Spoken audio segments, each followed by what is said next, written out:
Hello, तुम्हारी study circle में आप सबका स्वागत है। आज हम लोग महिला पर्यवेक्षक परीक्षा को आगे बढ़ाते हुए शिशु व मातृ मृत्यु दर और टीकाकरण पर चर्चा करेंगे। शिशु व मातृ मृत्यु दर एवं टीकाकरण, ये जो महत्वपूर्ण आपका जो टॉपिक है, इस पर हम लोग चर्चा करेंगे। इससे पहले ये मेरा 12वां वीडियो है। आप अगर मेरे पुराने वीडियो को देखना चाहते हैं तो मेरे प्लेलिस्ट में जाइए, वहां पर महिला सुपरवाइजर से संबंधित जो वो दिया होगा प्लेलिस्ट में, उसको दबाइए, आपको पूरे वीडियो देखने को मिल जाएंगे। इसके अलावा मैं अपने डिस्क्रिप्शन बॉक्स में भी लिंक देता हूं, जिसको आप टच करके इन वीडियो को देख सकते हैं। तो चलिए हम लोग देर न करते हुए आगे बढ़ते हैं। शिशु व मातृ मृत्यु दर के बारे में बात करते हैं। तो शिशु एवं मातृ मृत्यु दर से समाज के विकास की स्थिति का मूल्यांकन किया जाता है। भारत में यह दर अन्य विकसित व विकासशील देशों की तुलना में अधिक है, जिस पर सतत नियंत्रण किया जा रहा है।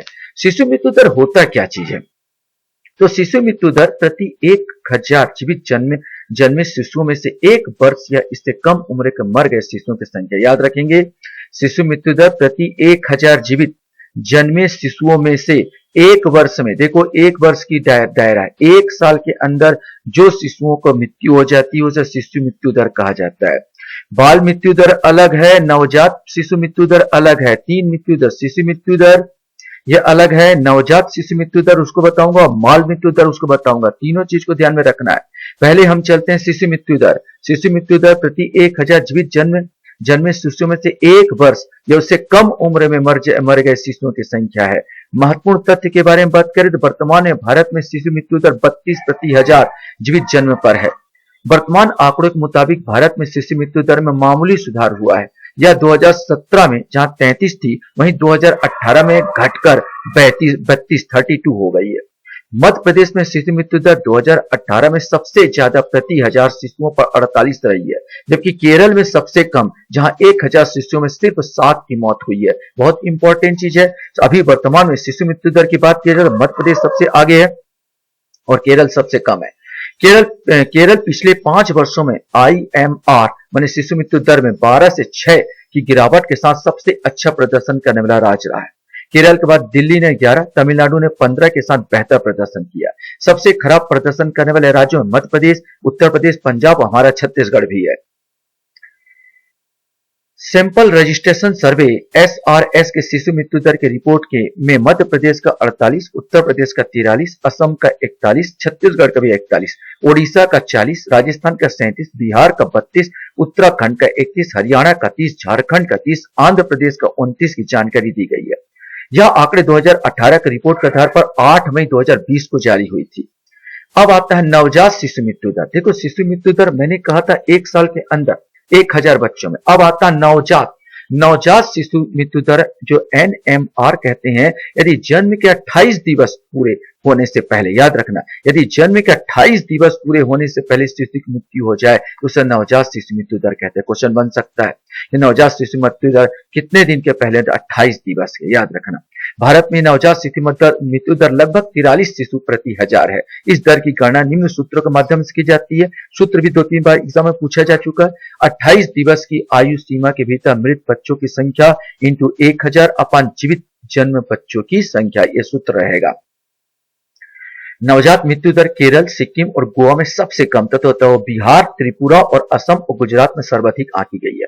नवजात की बात किया जाए, शिशु मृत्यु दर में मध्य प्रदेश आगे है और नवजात की बात किया जाए तो बिहार आगे है। याद रखना, थोड़ा अंतर है इस चीजों में, और दोनों में आप देखो कि केरल में सबसे कम है। यहां पर बात किया जाए तो ना, सभी मातृ मृत्युओं में से लगभग 46% और नवजात शिशुओं की 40% मृत्यु प्रसव के दौरान या प्रसव के बाद 24 घंटे के अंदर होती है।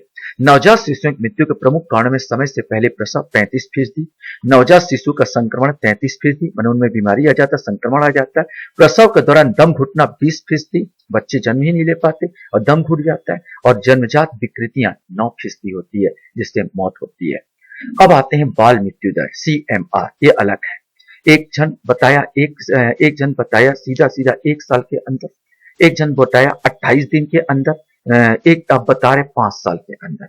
मैंने बाल मृत्यु दर यदि 1 वर्ष से 5 वर्ष के भीतर शिशु की मृत्यु हो जाए तो उसे बाल मृत्यु कहते हैं। इस तरह की गणना निम्न सूत्रों के माध्यम से की जाती है। 1 वर्ष से अधिक एवं 5 वर्ष से कम आयु की सीमा के भीतर मृत बच्चों की संख्या इंटू 1000 अपार जीवित बच्चों की संख्या। याद रखना, ये सब सूत्र भी आपको याद रखना है।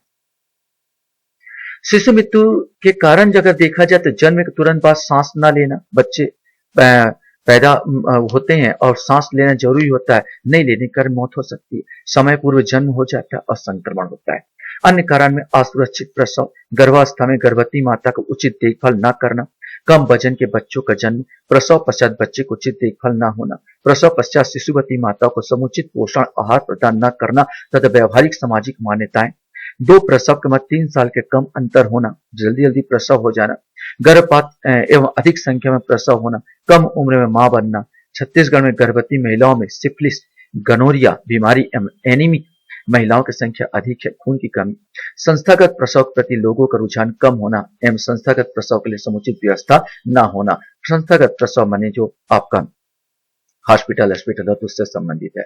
शिशु को रोकने के उपाय भी दिए जा सकते हैं। नवजात शिशुओं की मृत्यु के मुख्य कारण की पहचान तथा नवजात शिशुओं को पर्याप्त देखभाल, वर्तमान तथा भावी माताओं में उचित स्वास्थ्य तथा पोषण सुनिश्चित करना, सुरक्षित प्रसव को बढ़ावा देना और गर्भवती महिलाओं एवं उनके परिवार को गर्भवती महिलाओं की देखरेख, नवजात शिशु की देखरेख, गर्भवती महिलाओं का पोषण एवं स्वास्थ्य के संबंध में पूर्ण जानकारी देकर जागरूकता लाई जा सकती है।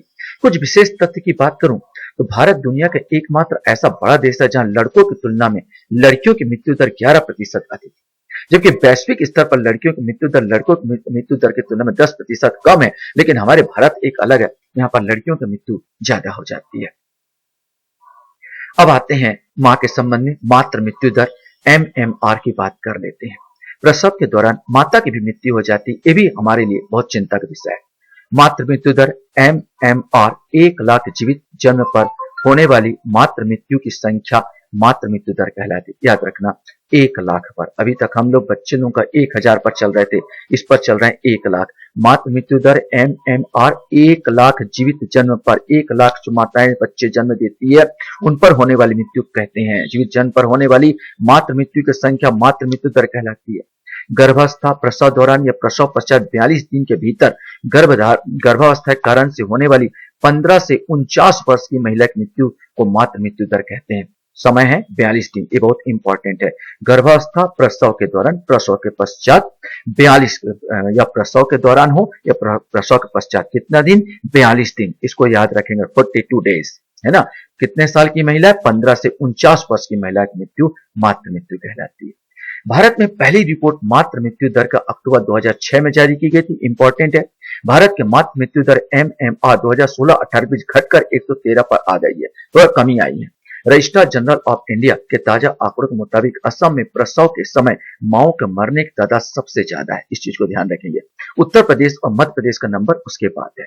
विभिन्न राज्यों का MMR मातृ मृत्यु दर की बात की है तो असम में 215, उत्तर प्रदेश में 197, मध्य प्रदेश में 173, राजस्थान 164, हमारा छत्तीसगढ़ 159, 159, उड़ीसा 150, बिहार 149, उत्तराखंड 99। दक्षिण राज्य में निम्न MMR दर्ज की गई है। कर्नाटक में वहां 92, आंध्र प्रदेश में 65, तमिलनाडु में 60, तेलंगाना में 63 और केरल में 43, सबसे कम 43। यहाँ पर पढ़े लिखे की संख्या सबसे ज्यादा है केरल में। भारत में ऊंची मातृत्व मृत्यु दर के कारण अगर देखूं तो भारत में मातृ मृत्यु दर के प्रमुख कारणों में असुरक्षित गर्भपात, प्रसव पूर्व और प्रसव उपरांत रक्तस्राव, ज्यादा रक्त का निकल जाना, अरक्तता, रक्त की कमी, विघ्नकारी प्रसव वेदना, उच्च रक्तचापी विकार, ब्लड प्रेशर की बात करता था, प्रसवोत्तर विषाक्तता आदि शामिल है। इसके अतिरिक्त बाल विवाह भी है, निर्धनता भी है, अशिक्षा, अज्ञानता, रूढ़िवादिता है, 2 संतानों के मध्य कम अंतर होना, अविवेकपूर्ण मातृत्व भी है, अस्वास्थ्यकर सामाजिक कुरीतियां हैं, देश में चिकित्सालय और मातृत्व केंद्रों की कमी है और समाज में स्त्रियों की अपेक्षा उपेक्षा तथा कल्याणकारी संस्थाओं का अभाव आदि प्रमुख कारण है। मातृ मृत्यु दर कम करने में भारत सरकार का प्रयास की बात की जाए तो सरकार ने सुरक्षित वातावरण प्रदान करने के लिए विभिन्न सार्वजनिक स्थलों स्वास्थ्य पहल शुरू की। इनमें कुछ पहले जननी सुरक्षा योजना JSY, प्रधानमंत्री मातृ वंदना योजना PMMVY, प्रधानमंत्री सुरक्षा मातृत्व अभियान PMMMA, पोषण अभियान आदि। लास्ट आपका टॉपिक थोड़ा सा देख लेते हैं, टीकाकरण की बात कर लेते हैं। बहुत अहम है, बहुत जरूरी है, माता के लिए भी जरूरी और बच्चे के लिए भी जरूरी। टीकाकरण अनिवार्य। हर एक बच्चों को अपने शुरुआती पहले वर्ष के दौरान लगातार टीका लगवाने की आवश्यकता होती है। टीकाकरण विभिन्न गंभीर बीमारियों से सुरक्षा प्रदान करता है। जिसे बच्चे का टीकाकरण न हुआ हो वह अत्यधिक बीमार हो सकता है, स्थायी रूप से अक्षम या कुपोषित और मर सकता है। सभी गर्भवती महिलाओं को टिटनेस से बचने के लिए टीकाकृत होना जरूरी है। शिशु के लिए टीकाकरण अवधि WHO के अनुसार, वर्ल्ड हेल्थ ऑर्गेनाइजेशन के अनुसार बात करें तो जन्म के समय टीके जो दिए जाने चाहिए, BCG का टीका, पोलियो और कुछ देशों में हेपेटाइटिस बी के टीके। 6 सप्ताह के होने पर जो टीके दिए जाने चाहिए, DPT, पोलियो और कुछ देशों में हेपेटाइटिस बी और हिप के टीके दिए जाते हैं। 10 सप्ताह के होने पर जो टीके दिए जाने चाहिए, DPT, पोलियो और कुछ देशों में हेपेटाइटिस बी और हिप के टीके दिए जाते हैं। 14 सप्ताह के होने पर जो टीके दिए जाने चाहिए वो है DPT, पोलियो और कुछ देशों में हेपेटाइटिस बी और हिप के टीके। 9 महीने के होने पर जो टीके दिए जाने चाहिए वह खसरा, विकसित देशों में 12 से 15 महीने के बीच और कुछ देशों में पीलिया, गलसुआ, मम्स और हल्का खसरा के टीके दिए जाते हैं। राष्ट्रीय टीकाकरण अवधि अलग अलग देशों में कुछ कुछ अलग अलग हो सकती है। BCG कुष्ठ रोग और टीबी के कुछ रूपों में सुरक्षा प्रदान करता है।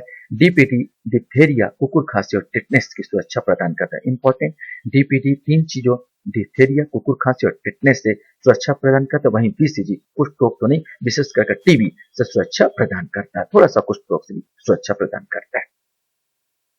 टिटनेस के टीके लेने के समय जो है, विशेष करके माओ की बात कर रहे हैं तो पहली खुराक जब भी उसे पता चले कि वह गर्भवती है, दूसरी खुराक पहली खुराक लेने के 1 महीने बाद और निर्धारित तारीख के 2 सप्ताह से पहले बाद में नहीं, याद रखना पहले लेना है। तीसरी खुराक दूसरी खुराक के 6 से 12 महीने के बाद या अगली बार गर्भवती होने के दौरान लेनी चाहिए। चौथी खुराक तीसरी खुराक के 1 साल बाद या गर्भावस्था के दौरान लेनी चाहिए। पांचवी खुराक चौथी खुराक के 1 साल बाद और गर्भावस्था के दौरान लेनी चाहिए। यदि एक लड़की या महिला ने निर्धारित समय के अनुसार 5 बार टीकाकरण करवाया है तो वह जीवन भर के लिए सुरक्षित है और उसके बच्चे भी जीवन के कुछ हफ्तों के लिए सुरक्षित रहेंगे, बाकी तो हमेशा सुरक्षित रहेंगे। आशा करता हूं ये वीडियो भी आपको अच्छा लगा होगा। वीडियो वॉच करने के लिए धन्यवाद। Thank you very much. अगर वीडियो अच्छा लगता है तो मेरे वीडियो को आप शेयर कर सकते हैं, लाइक कर सकते हैं, सब्सक्राइब कर सकते हैं, बाकी आपकी मर्जी।